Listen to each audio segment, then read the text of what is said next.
when I was pregnant with my younger son, Rod. I lost my mom to pancreatic cancer. It is a very surreal experience carrying life when the person who gave you life is slowly slipping away. I made her make a video for my dad, my brother, my husband, and then when it came to my turn, she couldn't do it. And now, looking back, I realize, she just didn't know what to say to me. I fought with her for 2 weeks. Think of something, I said. I'll need your words in the future, I said. I can be a little stubborn, but she thought about it. Then she stood up for the first time in months, it felt like, and made herself kind of over to me, put her hand on my knee, kind of like as a button. I can still feel it there if I try hard enough. And she told me to read. Somehow she probably knew that I would come up with the best possible solution as long as I read and I had the ideas of somebody who's already gone through what I was going through. And I think books were always something I resonated with, and she was an avid reader, so it was like a form of, productive patience, if you will, for her. And I knew she knew that would help me. That first Thursday, I picked up my book, The Battle Hymns of a Tiger Mom by Amy Chua, and I read over 600 books, I think 622 books. Since then, working full-time, raising 2 full-time boys, and blogging every day with the singular mission to make this world have a little more love in it. Personal trainers resonate towards personal development books very much so because we believe in betterment. So I always use books to make my mind strong. And I've always had a fascination with books, but I just think this took it to a new level. So to fill this incredible void, I read and read and read. And the word got out that I read. And more books came to me. Clients would bring me books, members would bring me books, people would bring me books from everywhere. Books about being water. My friend, like Bruce Lee's daughter would say, be more water, right? Be more flow with things. Have good thoughts, my friends, and he would say that every emotion is within your muscles, okay? He believed that, and he said that in his scripts that he wrote out. And I was like, I wonder if that's true. Being emotional is such a bad thing at work, isn't it? At school, you want everyone to operate out of logic. But the truth is, every human being on the planet cannot control themselves from operating out of emotion. And this blank slate assessment proves that. We think that our brain is so strong. We think that our body does what we want it to. We think that if we decide we're going to be strong, we'll be strong. But that's not exactly how it works, okay? And this assessment breaks that all down for you guys. I want to teach this to anyone that's ready to listen. I feel like if the world just paused and watched this and actually partnered up with somebody and learned this about each other in the next 48 hours, I think people will just start understanding each other better and better and better. You know why? Because the only person every human being on the planet needs to understand is themselves. And this test tells you better. It teaches you better, just like it taught me better. I have assessed 646 people so far, and I do the whole spiel. I break it down for them and everything. Soon there will be videos coming out as soon as my partner's here, and we'll make videos so you guys have an understanding of how to conduct the assessment on your own. And once you kind of understand it, let yourself reveal the truth to you, okay? It's very simple. It's a concept of thinking in words that are used, and the memories that you create, and seeing the impact of them on your entire skeletal muscle system. I always tell clients that it's kind of like once you know what you're charged with, it's like wearing a weight belt.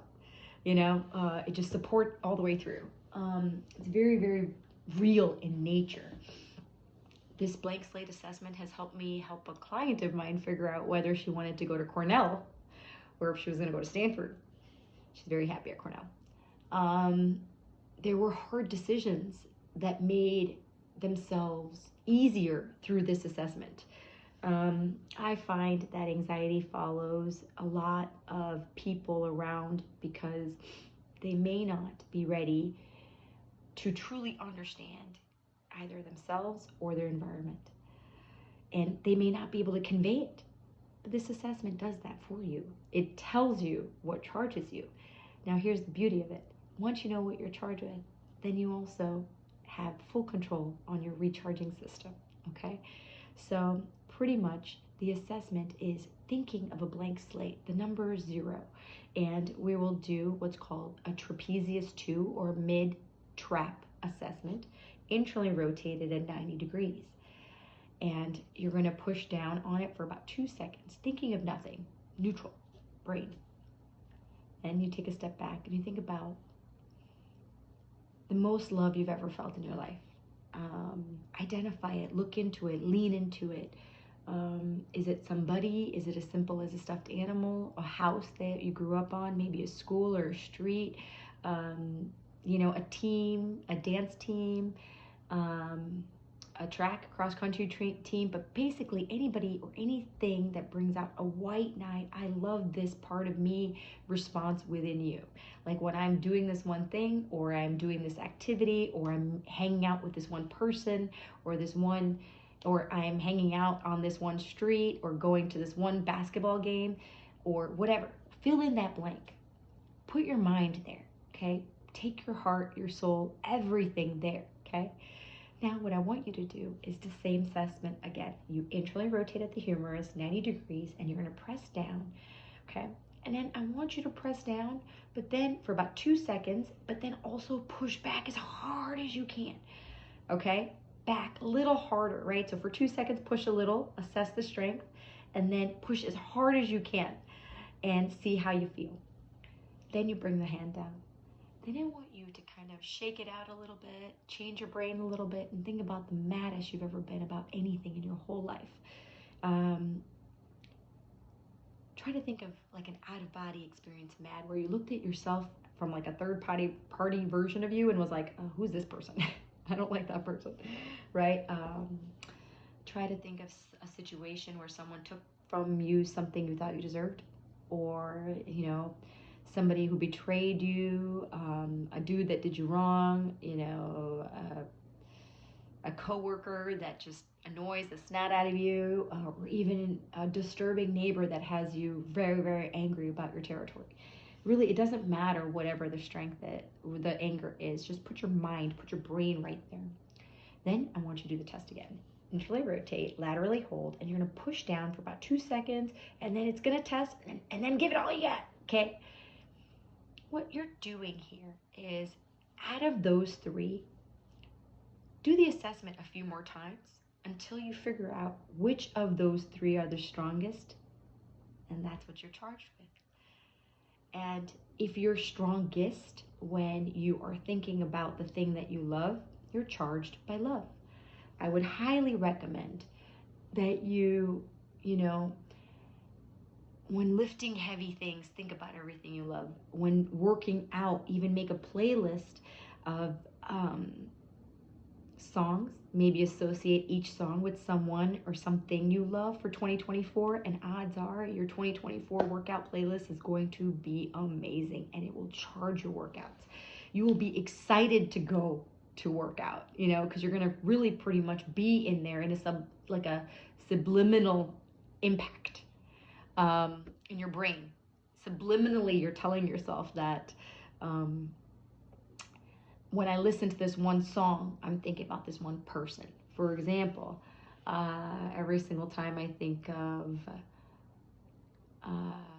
Photograph, I think of Eric McElroy, and our friendship, and he's my brother, and I think about all the tough stuff that he's gone through and fought through for. And when I listen to that song, it makes me embody him just a little bit.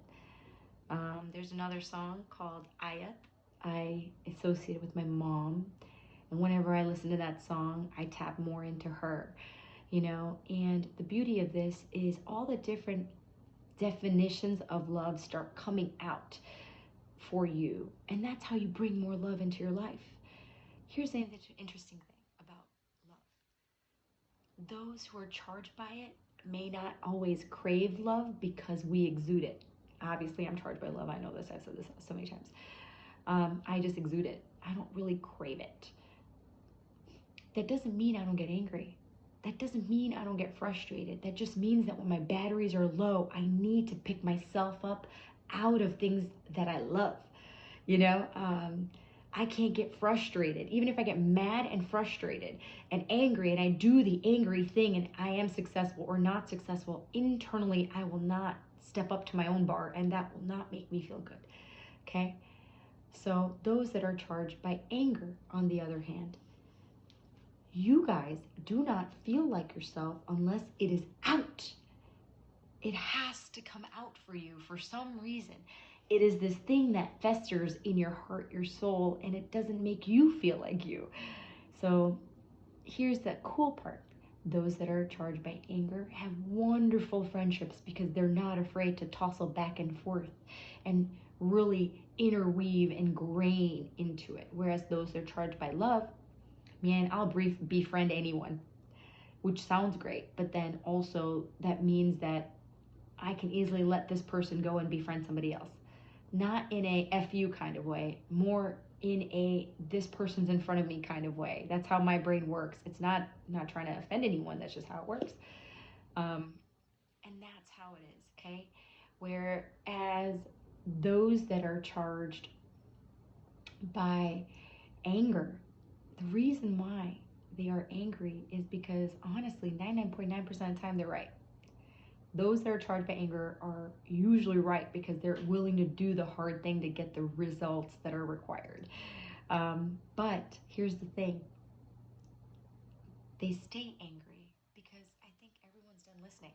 They're so busy being right that they're not effective anymore. So I guess what I would tell the person that's charged by anger is soften your approach to change. Do what it takes to make the other person want to change by softening it. Use words like, if you think something is a fact, state it as an opinion. In my opinion, this is my right thumb, you know, even though it is fact that it's my left. Soften the approach to change. Share a vulnerability or two, you know, and that helps a lot. That helps a lot. It helps people stay relatable. Those that are charged by anger are really good at, I'll show you.